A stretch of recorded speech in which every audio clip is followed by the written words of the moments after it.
sort of the lower area, one of the things we spend quite a lot of time on is, so what is this new world city? How far does it go up and down the river? Where's its concentration?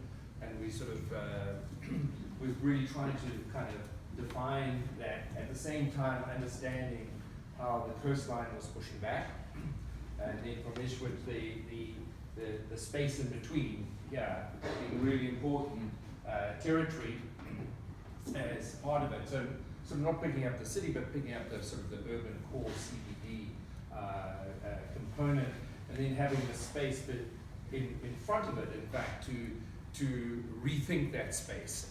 And clearly, when we're driving out there through the food market area and essentially all the industrial area, and sort of seeing the depressions and the localized flooding, the localized pollution, that area offers an enormous potential ahead of moving through here to be able to accommodate things as we sort of move forward. And this was sort of beginning to understand the transformation in the bay, and how the bay sort of, in some ways, is growing up the river, so to speak, and that you'll have that sort of new edge. So it's sort of the compressed area of sort of the global city. And again, just trying to conceptualize that, you know, as the water comes in here, we sort of said no sediment, please, and no pollution, right? So sort of ahead of this, we get this because we know that there's tremendous amount of pollution and sediment coming in around the port area,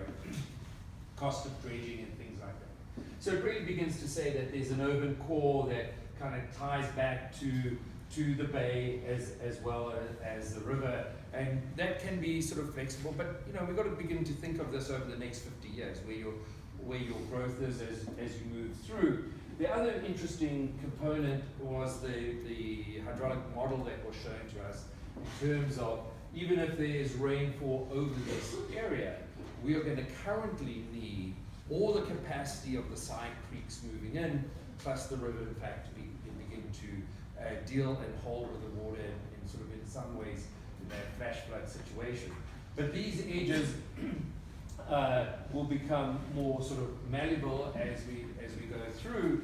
And the idea, the sort of the notion is that no matter where you live, you always live on the water in the core of Brisbane. And this is kind of important. So we started to pick up what we would call this idea of blue-green, the blue-green city, using the current creek system together with the park system and make it a network system. And what that begins to do, you live in a neighborhood that you can come to the edge of the neighborhood and you always move down to the river. You'll always sort of conceptually be on the river, and you'll have your park infrastructure. So the very nature of your floodway system and your parkway system defines the character of your city, and then each of the neighborhoods you begin to work at a different scale. And so your floodway system creates your green system. Your ridges will become the very important structure by which you move through there, because currently you've got low-lying bridges, things like that. You'll have to build them up. You have to be very conscious of safety, evacuation in times of need. And the idea of sort of the smart floods is that electronically you can preempt all of this. Coming back to the edges, as we move down into sort of, just move down to a different scale, we're lucky to have John, who's been working in the community, just essentially right outside over the last number of years, and has shown how, by ways you set back development, how you begin to think of green streets, and there's a map here you can see better here, that at a micro level, within the framework of that blue-green infrastructure, you'll be able to cope with floods within each of the neighborhoods by rethinking the character of the street, the nature of the parks, so that you have a multi-scalar strategy, and that as an idea, the entirety of the city would be able to be very permeable. You'll be able to reuse the water over the long term. So this becomes really an idea where you can rethink the street design, rethink building codes and how you structure building, so you still can have a great, lively, humane city whilst accommodating the floods. Because you are going to live with water. throughout your time. And so sort of understanding those edges we'll need to sort of develop as you move forward. So sort of wrapping it up again, I think one of the big pictures here, we've looked at some of the focal areas.